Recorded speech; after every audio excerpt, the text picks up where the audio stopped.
So today we'll be talking about sampling techniques. Okay. So first we'll talk about what is population and sample. Okay. So population and sample. Population is simply the people, okay, the public which is eligible to participate in a study. Okay. Like we are doing a research in hypertension variable. Okay, so we will be needing the people who's having hypertension. So all the people having hypertension will be our population. Okay, so hope you get the population. Now the sample, now we have like suppose 1,000 people having hypertension, but we only need 100 out of them.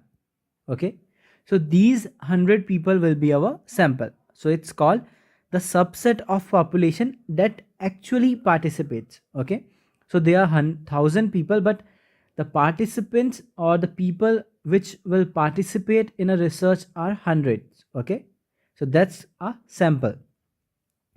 And the process of choosing 100 peoples from 1,000, okay, choosing sample from a sample from population, this process is called sampling.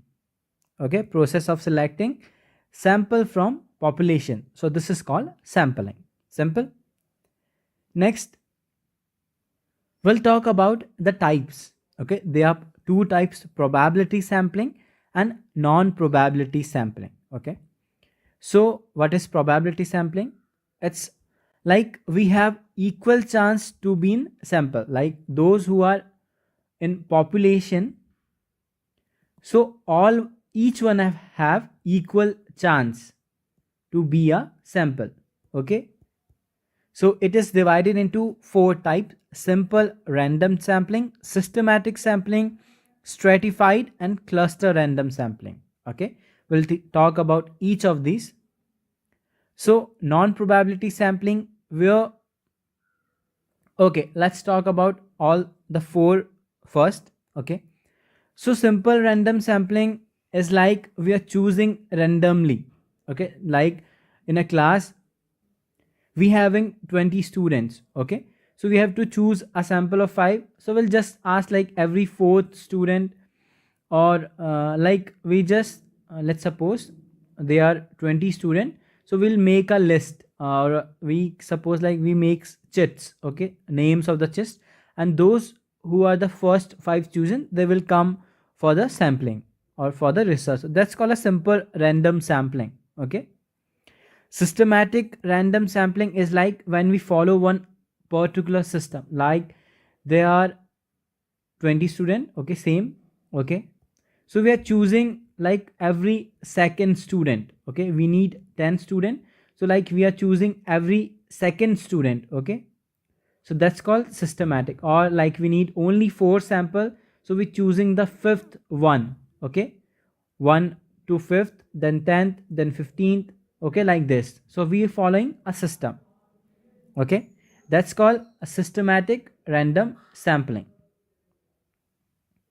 So third one is stratified random sampling. Okay, in this we'll like create some subgroups. Okay, like people having diabetes we need for a research, so we'll make subgroups of that, and we'll choose sample from each subgroups. Okay, like each subgroup make our sample. Okay, that's called stratified random sampling. In cluster is also like we make groups of the population, like suppose we are choosing from a country India, so we make every state as a group. Okay, every state as a cluster, and then we choose one cluster to participate in a research, so that's called sample. Okay, here we are choosing from each strata, and here we're choosing one cluster. Okay, that's the probability sampling, random sampling, systemized, stratified, cluster random sampling. Okay, next moving towards non-probability sampling.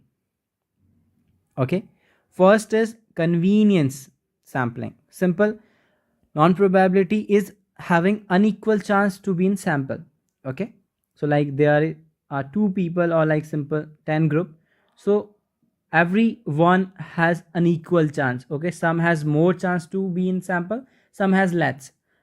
That's called non probability sampling. Okay, you will know why there's having unequal chance. Okay, so convenience sampling is like, I need one research. Okay, I'll need one questionnaire to be filled, so I'll ask only my friends. Okay, I only my friends or my classmate to fill it up, so that's called convenience sampling. Oh, okay, whoever is in our reach, we ask him to participate, and that's all. So that's why the other classmates, other people who are my related, they don't get a chance, or like a unknown person not getting any chance. Okay, and snowball is like, if you have seen a slow ball, it's a slow, when you roll it down a hill, it's keep getting bigger because it's taking snow with it as it's moving forward. Okay, same like in snowball sampling, I'll ask one of my friend, okay, to do a research, and then I'll ask him to bring two more people. Okay, two more people he will bring, then ask them bring two more people, like this. Okay, that's called a snowball sampling. It's keep on going, and my research will be fulfilled at some point. Okay, that's snowball. Now quota sampling.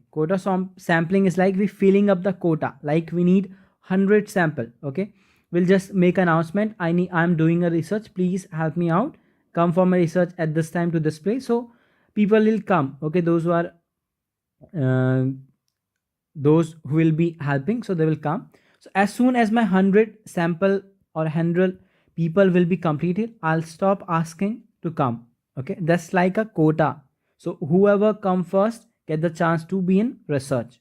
Okay, and purposive sampling is like, is for the special cases.